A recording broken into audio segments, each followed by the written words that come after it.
das heldenhafte Antep, weil es im Krieg heldenhaft war, deswegen der Vorsatz Gazi. Schauen wir mal, wie es wird. Jetzt fahren wir so 2 Stunden Fahrt und wir werden vorher noch an einem Museum vorbeischauen, das Zeugma-Museum, ein alter, ich glaube, römischer oder griechischer Palast noch. Das haben die komplett überdeckt irgendwie, um das Zeug zu schützen. Das ist direkt an dem neuen Staudamm, den sie dort hingelegt haben. Und ja, dann fahren wir nach Gaziantep rein, wo wir 2 Nächte bleiben. Und die gute Küche. Gaziantep ist ja für Pistazien sehr berühmt. Alles, was mit Pistazien gemacht werden kann. Und auch noch ein bisschen Sehenswürdigkeiten. Ja, freue mich.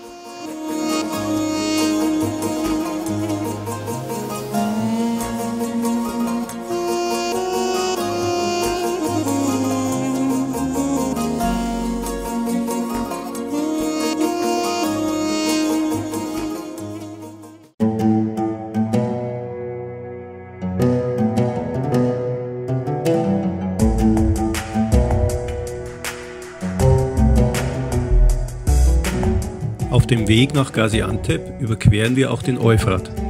Hier hat der makedonische Feldherr Seleukos I. im frühen 3. Jahrhundert vor Christus die erste Pontonbrücke über den Fluss gebaut und am Ufer die Stadt Zeugma gegründet. Aufgrund ihrer strategischen Lage wurde die Stadt von den Römern erobert. In ihrer Blütezeit lebten dort etwa 70.000 Menschen. Bei Ausgrabungen wurden bedeutende römische Mosaikböden freigelegt. Durch eine Notgrabung im Jahr 2000 konnte verhindert werden, dass diese Mosaiken durch das Wasser des Birecik-Staudamms überflutet wurden. Sie befinden sich nun im Zeugma Mosaikmuseum in Gaziantep.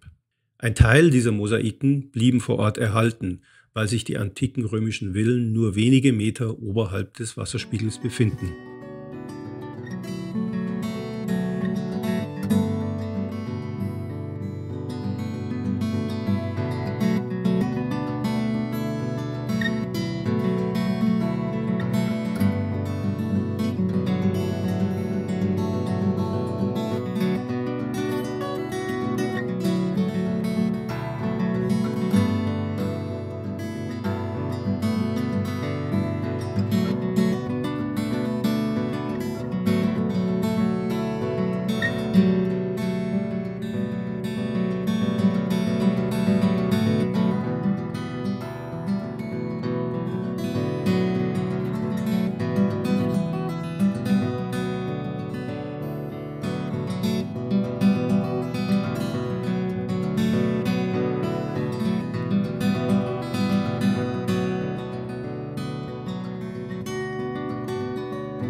Unser Hotel in Gaziantep befindet sich in der Altstadt, nicht weit von der alten Zitadelle.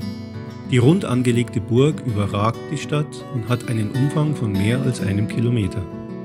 Sie wurde im 1. und 2. Jahrhundert nach Christus unter römischer Herrschaft erbaut und während des Byzantinischen Reiches erweitert. Doch schon vor 4000 Jahren, zur Zeit des Großreichs der Hethiter, diente die Stätte als militärischer Aussichtspunkt.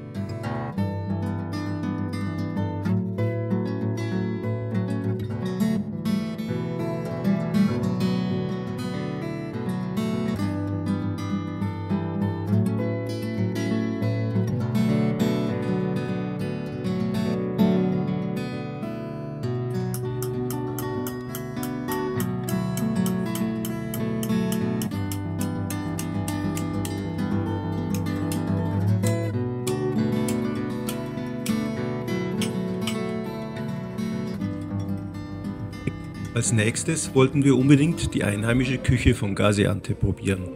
Unser Hotel hat uns ein Restaurant empfohlen, das sehr gute Gerichte zubereitet. Das Restaurant serviert klassische Hausmannskost aus Gaziantep. Zuerst gab es Leber und verschiedene Salate dazu. Gut, dass wir vorher noch einen Ayran getrunken haben.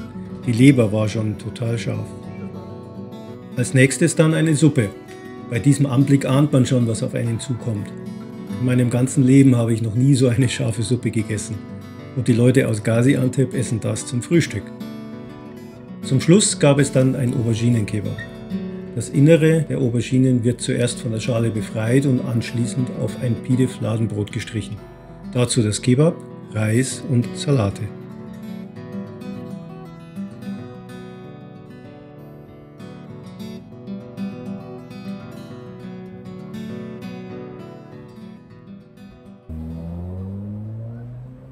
Wenn man in Gaziantep ist, darf ein Besuch im Zeugmer Mosaikmuseum nicht fehlen. Dort sind archäologische Funde, hauptsächlich Mosaike aus der Stadt Zeugma, gesammelt, die beim Bau des Birecik-Staudamms größtenteils überflutet wurden. Das Museum ist die weltweit größte Sammlung römischer Mosaiken mit einer Ausstellungsfläche von 10.000 Quadratmetern auf 3 Etagen.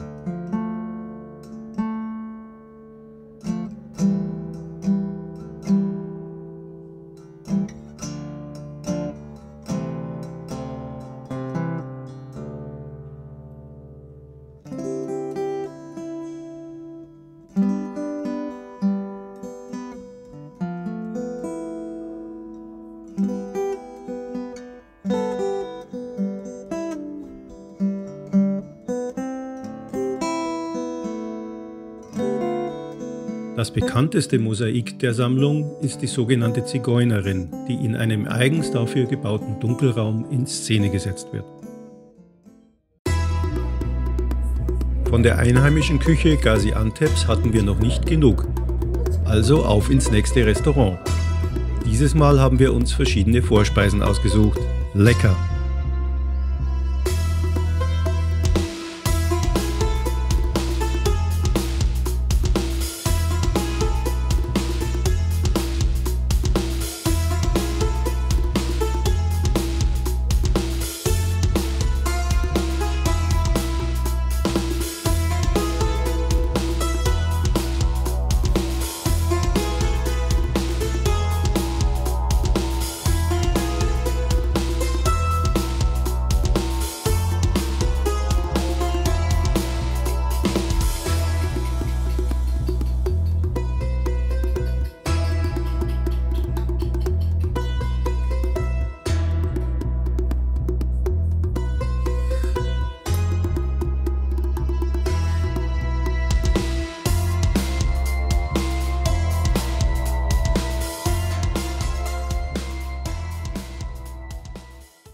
Der Tütün-Han ist ein Gasthof in Gaziantep, in dem früher Tabakhändler wohnten und einkauften.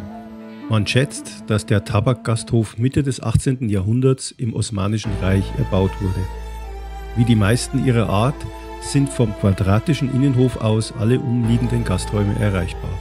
Das 2006 restaurierte Gebäude dient noch immer als Einkaufszentrum und modernes Restaurant-Café mit lokaler Hausmannskost. In Gaziantep gibt es ein Museum, das sich nur der Hammam-Badekultur widmet. Und passend dazu befindet sich das Museum in einem ehemaligen Pascha-Bad, das 1577 erbaut wurde. 2015 wurde das Gebäude durch die Stadt restauriert und in das Museum umgewandelt.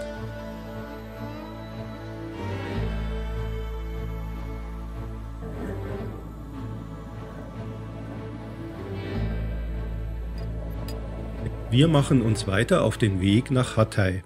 In römischer Antike hieß die Stadt Antiochia und war zeitweise die drittgrößte Stadt nach Rom und Alexandria. Freuen Sie sich mit uns auf die letzten Tage unserer Reise in die Osttürkei.